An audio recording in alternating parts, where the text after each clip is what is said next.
Hey, it's Greg Stanley, and thank you for joining me for this episode of the Collector Car Podcast. This is going to be a little bit of a longer episode, but a really fun episode. Now, today I am continuing my deep dive into Jay Leno's collection, and for this episode, I am focusing in on his American Classics. Now, my definition of American Classics is a lot different than some of the typical definitions you will see in road rallies and car shows and concours. My definition is basically any collector car in Jay's collection that is American made. So there's no, that's a collector car. So there's no, year cap for the most part. It's not like pre-war cars. It's not mid 60s or 50s. Now Jay's collection includes a lot of of American classics per this definition. So this would be Packards, Cadillacs, Duesenbergs. He has a Chrysler Airflow, a Stutz Bearcat. Many alternative power cars that are really early, including a Detroit Electric, double steam cars, white steam cars, Stanley steam cars, and many more. Now, I counted 49 American classics in Jay's collection, but I know not everything has been captured on his YouTube channel, so there's probably over 50, I would guess, So we'll find out. There's always a new one that pops up here and there. So if you're not watching on YouTube, it's a fun way to check it out because I will have some of his videos streaming in the background as I talk about the cars. Now, one example as far as how I always see new cars in his collection is one of the recent videos he has is for his 2014 Cadillac CTS-V. That is a beautiful, wonderful car. I did want to talk about that for 1 second because I had it in my cars you should buy now. I think it's trending higher quickly. It's the one situation where the four-door wagon is worth significantly more than the two-door coupe. And I'm going to pull out some articles that interest me every once in a while. So there was an article in Sports Car Market, one of my favorite magazines. I'm actually going to reference 3 or 4 articles here from them just to share some of the fun stuff I've been reading that aligns with what I've been talking about on the podcast here. So I won't go into detail on this, but they had a nice write-up about the 2014 Cadillac CTS-V wagon as it is a future collectible, and those have gone up in price significantly because there's just so few of them made with a 6-speed manual. My wife and I, we did test drive a 2013 CTS-V coupe the other day. That was on her bucket list, and this was the V version. It wasn't automatic, but it was a perfect color combo of like a pearl white with tan interior, and the wheels were chromed. I like chrome. I haven't quite embraced the blackout styling like everyone else has. So we took it for a test drive, and now this would have been her daily driver car. And here in Ohio, driving a 56 horsepower two-door coupe in the winter, we decided that wasn't a wise play. So we did not buy that car, but it was a lot of fun to drive it. I did lay into it a couple times, which was a lot of fun. So let's see. Another article I wanted to kind of give a heads up on. This is very interesting. The popularity of pre-war cars, and I do believe that as we go more the electrification route, I think more and more enthusiasts will embrace the cars that are powered by gasoline and go way back to the pre-war cars because you can work on them. They're really cool. The whole mechanical engineering aspect of them is right there available for you to see, enjoy, and appreciate. So the cool note here, and this is some very interesting Hagerty trend data. Let's see, according to Hagerty, since 2019, the number of millennials insuring pre-war cars grew by 65%, and Generation X grew by 32%. So that's fascinating. So that does explain some of the interest in the results we've been seeing on these pre-war cars. As I'm recording this, I'm recording this on Wednesday. This is a post on Thursday. These 2 days are the days of the Hershey auction, which is why I am not there today or tomorrow. So I will review some of those results on those pre-war cars and see how they align with what at least we're seeing from the insurance valuation trends. Another interesting article was the future of the manual market. So this is where readers wrote in. It looked like there were about 13 subscribers that wrote in their opinion on the manual market. How long will these, right now there's a 15 to 20 to 30% increase if the car has a 5 or 6 speed or even a 4-speed manual versus the automatic. will that continue? And this surprised me, is all the readers that wrote in, with the exception of one or two, because there was one person that was kind of iffy, said that market will remain strong for indefinitely. I don't know if that's true or not. I'd like to think it is, but as you have generations of car enthusiasts who have never driven a manual ever, they've always driven automatic cars. I don't know that it will be the allure and the drive that it currently is. Now, people think manual is hard. You can learn it in 5 minutes. I mean, I did when I was 15. So it's an easy thing to do. I just don't know if that will translate 20 years from now for the manual still having a premium, or at some point is the manual seen as a detriment because folks are so used to the automatic. I don't know. I kind of lean that way, but I hope not. That's one of those, I see it this way, but I hope it goes that way. And the last thing I wanted to call out as far as articles and interesting stuff I've been reading lately is, I did not know this. I am not a Hot Wheels collector, but there is a pretty cool one that popped up. So this is a Hot Wheels, I guess in India. They made some Hot Wheels that were different color combinations than you would find in the U.S. And so same car, same mold, same interior, same everything, but the colors are off. And as we know, color drives so much. And this particular one was a 1999 Hot Wheels Ferrari F50 Gray India. Now, what did those little things cost new? Probably like $1.25, something like that. Maybe $2. I don't know. I haven't bought a Hot Wheels in 20 years. So this one sold, because it is silver with red interior, this little blister pack sold for just under $15,000. So if you travel to India and you see a bunch of Hot Wheels, just go and buy them all up at one time. I thought that was nuts. All right. I will have some valuation data in this episode as it relates to Jay Leno's American Classics. Now, most of Jay's cars are not specifically stock. And the other thing about what I've picked up from Jay's cars, I cannot always tell via the video the exact model of the car. I'll call these out as we see them. So the Hagerty information, yes, there will be some Hagerty trends at the end. That's based on your basic car in the configuration I describe in Hagerty's valuation database. It's not based on Jay's car because, like I said, they're pretty special. Also, the interesting thing about Hagerty's data, if you go into the pre-war cars, there's not a lot of stuff there. Now, ironically, there's a ton of stuff in there for pre-war motorcycles, but not the pre-war cars. So you might want me to pull out information on, how are the white steam cars trending? Because Jay has 7 of them, I think, or 5 of them. There's just no data. So the cars that I did pull out were the ones I could find that were in Jay's collection, if that makes sense. All right. Like I said, Jay owns his 5 white steam cars. Now, while there isn't any valuation data available, because he had so many, I wanted to give a little overview of these cars. And now this is from whitesteamcar.com, so I think they're the expert in the field. This isn't wikipedia.com. All right, so from whitesteamcar.com.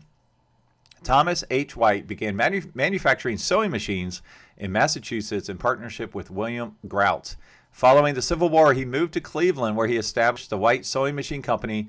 And at the turn of the century, his sons, like the Grout brothers in Massachusetts, moved the company into the manufacture of steam cars.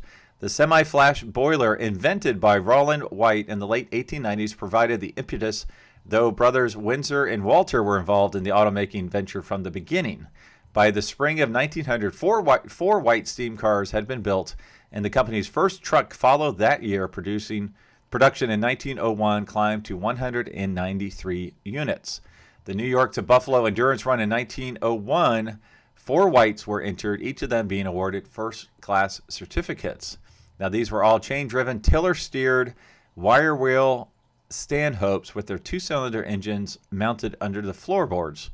The condenser to recycle exhaust steam was added in 1902, and 1903 saw the whites lose its buggy look, with the engine now mounted up front under the hood in a touring model, and the substitution of wood artillery wheels in shaft drive. Let's see, a total of 502 cars were produced in 1903. 1905, they had a different hood design known as the White Curve, which remained a distinguishing feature of the white cars to the end in white trucks into the 1930s. So they did transition out of the car world into the truck world. All right, let's see. They had a World world's mile record of 73.75 mile per hour at the Morris Park track in July of 1905. Let's see, that's where it went into national prominence. And let's see, they had sales just over 1,000 in 1905 and 1,500 in 1906. Okay, so let's see. President William Howard Taft established the first official White House automobile fleet in 1909, and a white steam car was introduced into the presidential garage. Other prominent white steam car owners include John D. Rockefeller and Buffalo Bill Cody. Interesting. In January 1911, the last white steam car was built, and in 1918, the White Motor Company ended manufacture of passenger cars to concentrate on the commercial field vehicle. So Jay, I show you, has a 1907, 1908, 1909, 1910, and a 1907 raceabout they're building, which I saw in one of his restoration videos. Okay, actually, you know what? I meant to show a little video while we were doing that. So I'm going to have this play. Here we go. I'll have this play as... there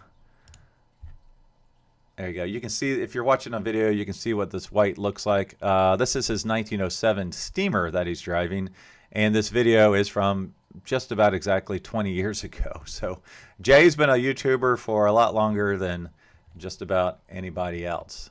All right, so the next car we're going to talk about is, let's see, his 1955 Roadmaster convertible. So I'm going to transition here.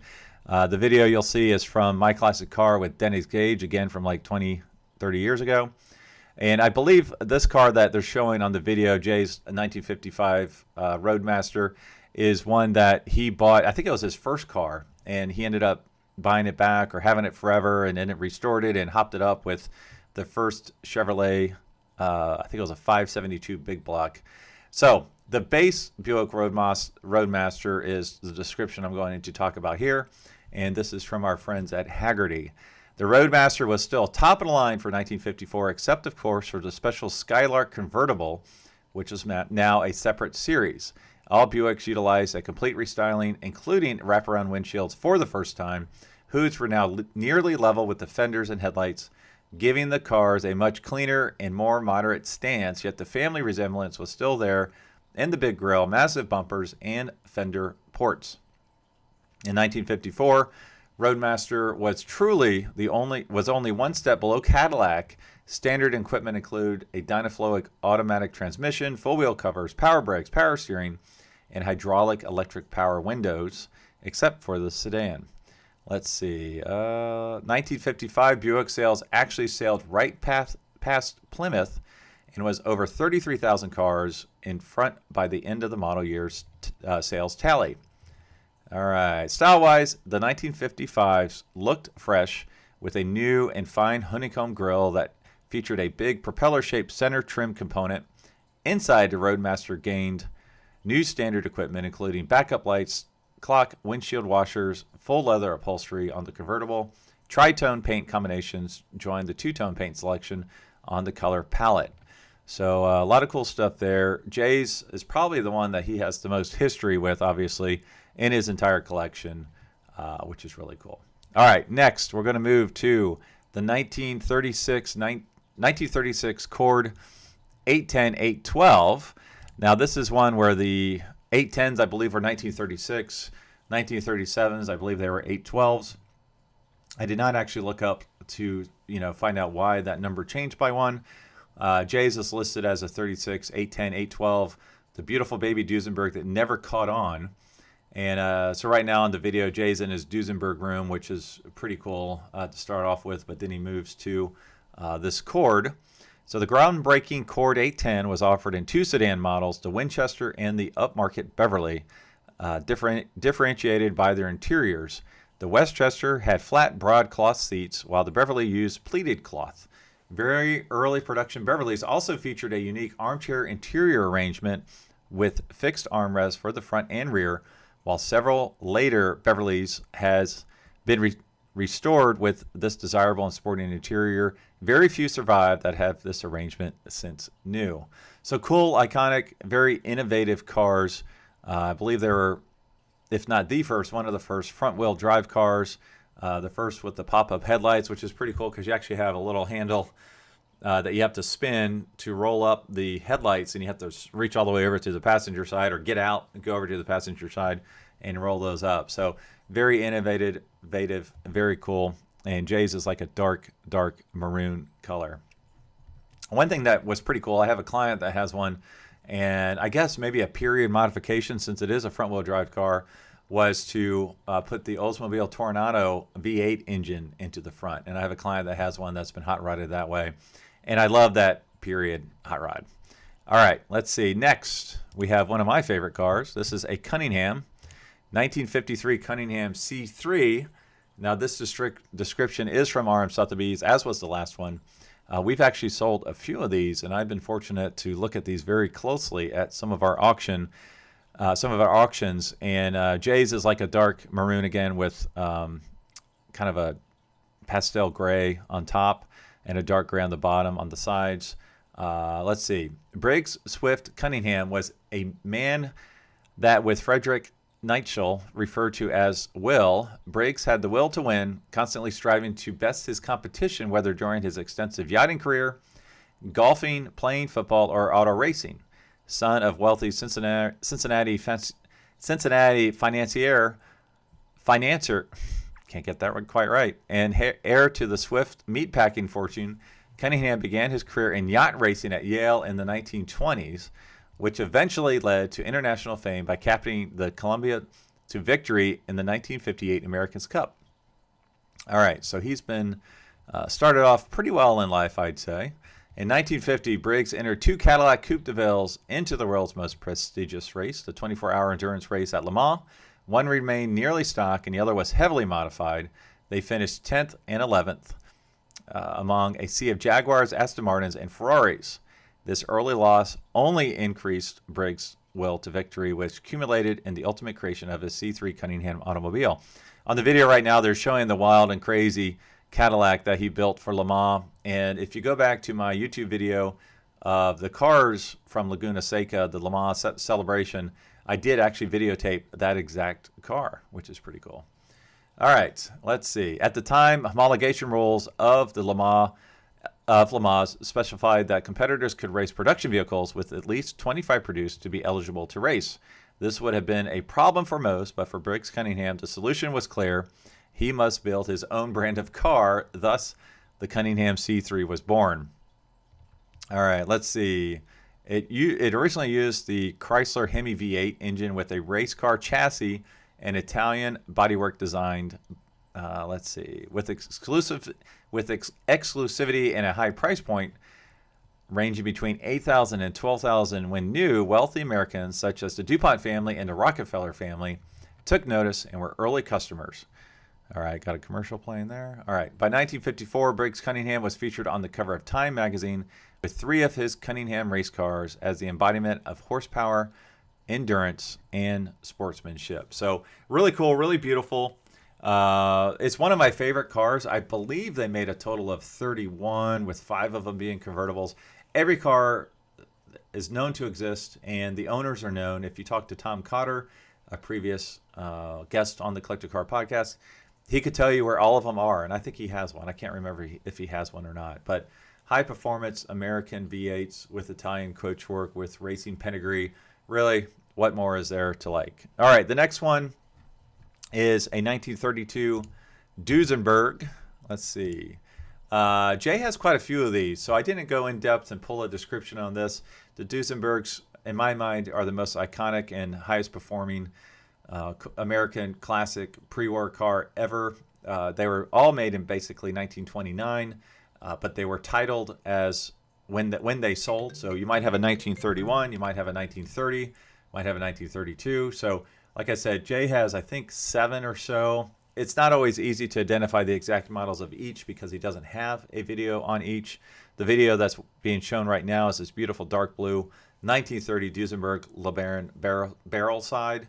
And this is where you have a coach builder such as LeBaron build exactly what you want. You buy the chassis, running gear, and everything from Duesenberg, and then you take it from there. So per my conversation with Jacob Gorman last week for Hershey, these could range in value today from like $800,000 for a Duesenberg 4-door hardtop that is maybe okay looking, not from one of the better coach builders, to $5 million, same running gear, but maybe it's a two-door,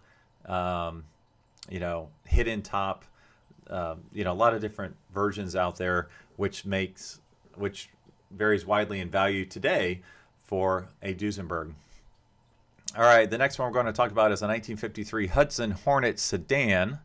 So you might recognize, I'm sorry, I actually missed the video on this one, so I'm going to keep playing the Duesenberg video while I talk about the Hudson Hornet sedan. All right, this description was from RM Sotheby's. The Hudson Hornet is, the Hudson Hornet is likely the most famous of the historically significant step-down Hudson model designs. The car's chassis architecture and the way the hood was mounted on it meant that entering passengers stepped down modestly into the interior of the car, and this also allowed for lower center of gravity and improved road holding. This is one of the reasons the Hornet was such a successful car, especially in the early days of NASCAR racing. So if you've seen the movie Cars, Doc Hudson was a Hudson Hornet, and that really brought it to prominence. Stay tuned for a video from when I visited Las Vegas recently. I was in one of the Hollywood Cars museums, and they had a Hudson Hornet Doc Hollywood tribute car there next to a red, white, and blue tomato tow truck, which is pretty interesting. So really beautiful cars, high-performance cars of the day. Very cool. All right, let's see. The next one we're going to go to is 1958 Imperial Convertible. Now, this is, again, a description from RM Sotheby's. I fell in love with these recently. I wasn't that familiar. There's a guy that shows up at a local Cars and Coffee. He has a four-door blue on blue one, unrestored. And these cars were massively overbuilt for the day. Super high quality. They were initially with Chrysler on the production line, but then they were pulled off onto their own kind of handmade production line. And they were so overbuilt, you can hear this often in Jay Leno's video, that they were not allowed to participate in the demolition derbies in the 1970s because they were just so indestructible. Now, the one Jay has and he's talking about is a 1958 convertible, which is absolutely stunning. There's a local restoration shop that has one just like this. It's white with, I think it had red interior. Absolutely stunning, absolutely beautiful. If I could have one of the big wing cars from the 50s, this would be very high on the list, as well as a 300. I think those are great. So this description from RMS: in the mid-1950s, a sea of change in marketing took place at Chrysler Corporation. What had long been the most expensive Chrysler model became, for model year 1955, simply Imperial, offering 3 body styles in 2 series. The separate badging was a direct challenge to Lincoln and Cadillac. For the next 2 years, Imperial was basically a long wheelbase Chrysler with a bolder grille, the latter appropriated from Chrysler's performance model, the 300. In 1957, however, Imperial was given a completely new personality. Its gun-sight tail lamps incorporated into growing tail fins and curved side glass, foretelling an industry trend. This year also marked the appearance of a faux spare tire embellishment on the deck lid, a device first seen on the Virgil Exner designed and Ghia-built concept cars of 1952 to 1953. 1958 was the final year of the bigger is better philosophy in American automobiles, as the flash Eisenhower recession limited sales and turned buyers' attention towards smaller models for the first time. Manufacturers were caught unaware, as they had produced for this year the largest chrome-laden, most gadget-filled models seen on public highways. Nonetheless, Chrysler proudly heralded their new Imperial as having a new look of elegance, to the finest expression of the forward look, sleek, low, glittering. A car of matchless good looks and good taste and quality. Chrysler's top-of-the-line Imperial now boasts quad headlamps, new circular parking lamps, and a simplified grille design as standard exterior equipment. The interior has been laden with luxury that includes well-tailored fittings accented by a padded dashboard and power accessories in the form of the top 6-way adjustable seats, windows, door lock, steerings, and brakes, all which is seen. Okay. Let's see. Under the hood was the vaunted, venerable 392 cubic inch Hemi V8 with 325 horsepower, which remained an outstanding performance engine. Let's see. Despite being powerful, this would be the final season for the Hemi, as it was too expensive to build for a profit in a time of sagging sales. All right, let's see. Just really, really beautiful model. These actually have been doing decent in the marketplace. I don't recall offhand what the market trends are, but we will find out at the end of this podcast. All right, the next one we're going to talk about is a 1966 Oldsmobile Toronado. Now, this is the one that is crazily heavily modified. So Jay's is not a factory one. I don't remember the specs of this one, but it's something like it's a twin turbo LS Corvette, crazy aluminum block engine. You know, it's rear-wheel drive. It's over 1,000 horsepower. Everything's been customized. The chassis, basically everything underneath, is a Corvette. Even the wheels, they look like stock Toronado wheels, but they're actually made out of like one-piece billet aluminum. So Jay's is like probably $1 million car. They probably have $1 million in it, something crazy like that. So this description from Haggerty is not for Jay's car.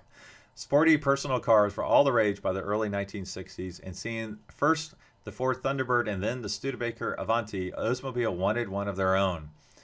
Their hopes were dashed by GM bean counters who nixed the idea of a smaller car. Persistence on the part of Olds did get GM approval for a personal car for the 1966 model year, but on the E-body platform shared by the Buick Riviera and Cadillac Eldorado. While it was a much larger car than they had hoped for, it would at least be packed with groundbreaking technology. On Jay's video, you can see they're talking about the flared fender and everything. So I have always thought these were really pretty attractive cars. It's funny that they were originally targeted to be smaller cars, because when you see one, they are definitely not, which explains the change made to the E-body platform. All right, the Toronado, as it became known, was the first American production car with front-wheel drive since the Accord 812 of 1937. And as an homage to that car, Olds designers loaded the 1966 Toronado with styling cues that were reminiscent of the Accord. Unlike European front-wheel drive cars like the BMC Mini and Citroën Avante, the wheels doing the steering and the driving would also be transmitting a huge amount of horsepower and torque to the pavement. It had never been done before, and GM engineers tested the powertrain for over 1 million miles. The results worked so well that GM's popular line of motorhomes used a virtually unmodified version of the Toronado drivetrain. On the road test, testers noted that the Toro handled extremely well for a car of its size, and that the big 425 cubic inch V8 combined with a relatively slippier shape gave it an extraordinary high top speed of 135 miles an hour. The Toronado is on most lists as a milestone car with solid engineering and fantastic styling. As of yet, though, it hasn't quite caught on. All right, next is Jay's 1955 Packard Caribbean Convertible. Now, Jay's is totally unrestored, which is pretty cool. All right, so for over 50 years, Packard had been one of America's top luxury car manufacturers and had held a status unprecedented among automobiles of the worldwide elite. Sadly, all that would end in the late 1950s. The company's prestigious low production offering was the Caribbean Convertible of 1955 and 1956. This top-of-the-line model was completely redesigned for 1955, and at $5,932, the Caribbean was breathtaking in more ways than one. Perhaps unsurprisingly, a mere 500 examples were produced in 1955. All right, so Jay's talking about his. It's a beautiful white with, I want to call it dark coral accents, even red, maybe it is red, on the side, as well as the red interior. Very, very beautiful. He loves preservation cars, so it's fun to watch the videos where he talks about that. All right, so next we're going to talk about this Cadillac. Now, this one's been a little bit harder to identify. It's a 1957 Cadillac. I think it's a Series 62 base. I don't know that it's an Eldorado. Jay really doesn't go into it much, and it is part of his restoration blog. So this most recent restoration blog features it. What's interesting is the beginning of the blog, he talks about a Jaguar E-Type XKE that he had just found locally that's totally unrestored and original that they're bringing back to life. So if you're watching on YouTube, you can see it to the right of him right now. He's also talking about his Baker Electric that he's been working on, getting that up and running for like 10 years. So it's the Cadillac's a beautiful two-door, kind of dark blue, very beautiful. It doesn't go into specifics about it. So this description is from Haggerty, and it is for a base, Series 62 base. With pesky competitor Packard all but dead, Lincoln having sold only a third of the number of Cadillacs in 1956, and with Imperial retailing less than a 15th the number of Cadillacs in 1956. Let's see, GM's premier luxury division was on a roll with all new 1957 cars on all new X-brace frames. Sales were sure to continue in a similar vein. All Series 62 four-doors were now pillarless hardtops. The cars were 2 inches lower than 1956 with new reverse slanted wrapper windshield and slightly longer 129.5-inch wheelbase. Body styles include hardtop coupe, coupe de ville, hardtop coupe, Eldorado Seville hardtop coupe, hardtop sedan, Sedan de Ville hardtop sedan, Eldorado Seville hardtop sedan, convertible coupe, and Eldorado Barret's convertible coupe. Prices range from $4,677 to $7,286 before taxes, and the engine remained 365 cubic inches, but developed a full 300 horsepower. Now, once the final sales tallies was complete for the 1957 model year, Cadillac had moved 3.5 times more cars than Lincoln and 4 times more cars than the all-new flashy and low-slung Imperial. All right, so Cadillac was the big winner.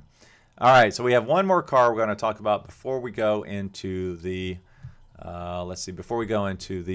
valuation trends.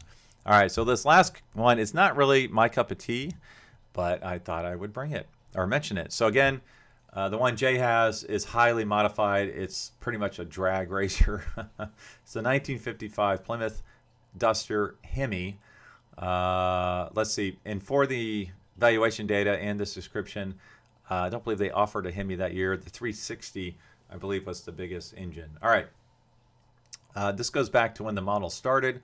For the 1970 model year, Plymouth designers were tasked with muscling up the Stayed Valiant. The Duster retained much of the Valiant's parts, including the chassis and floor pan, front-end driving, drivetrain, suspension, and more, though it was a completely different car in most respects, with a more steeply raked windshield and two-door fastback roofline. Let's see, initially came in 4 power plants. Let's see. For 1972, horsepower fell across the range as Plymouth adopted the SAE net standard while also reducing compression on the Duster. As a result, the Duster 340s were now rated at 200 horsepower. The Dodge dropped the 196 cubic inch slant 6, and the Twister models lost their special hoods and grills. That sounds sad. So big news for 1974 was the replacement of the popular 340 V8 with a 360 V8, while the 1975 included another restyled grille plus another new trim, the Feather Duster. That doesn't sound like a performance model, which included it wasn't, 225 cubic inch slant 6 incorporated light aluminum parts for reduced overall weight. The car was rated at an impressive 24 miles per gallon in the city and 36 miles per gallon on the highway. In its final year, power dropped again across the range, with the Duster 360 now developing 220 horsepower. After more than 1.3 million Dusters had been sold, the car was discontinued, though the Duster name would live on subsequent cars like the Volare and Sundance.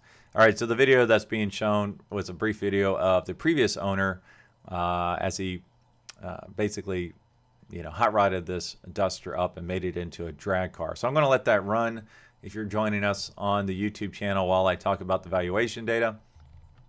All right, I'm just going to go through, I guess, pretty much all of these because they all seem to have some results here. All right, so let's see, 1955 Buick Roadmaster, 1 year change, up 10%. 3 year change, up 36.1%. That's strong. Let's see, the 36 Cord, no change, 1 year or 3 year. It's been flat. The Cunningham C3, the 1953 Cunningham, up 3.8, latest 1 year, latest 3 years. The Duesenberg SJ Convertible, up 8.6%, latest 1 year, latest 3 years. Let's see, 1953 Hudson Hornet Sedan, flat, both 1 and 3 years. The Imperial Convertible, this is interesting, latest 1 year flat, latest 3 years actually down 10.6%. The 1966 Oldsmobile Toronado. This one's interesting again. Latest 1 year up 20.7%. Latest 3 years up 25.4%. The 1955 Packard Caribean. Let's see. Latest 1 year is flat. Latest 3 years actually down 13.6%. The Cadillac 1957 Cadillac. This is for the Eldorado Seville. I wasn't quite sure which car to pick. Latest 1 year up 27.2%. Latest 3 years up 25%. And finally, for the 1975 Plymouth Duster. This is a base 360 car, not the Hemi. Latest 1 year is flat. Latest 3 year is up 7%. So that is it. That's my coverage for Jay Leno's American Classics. As always, thanks for watching. Thanks for listening. Thanks for sharing. And I will talk to all of you next week.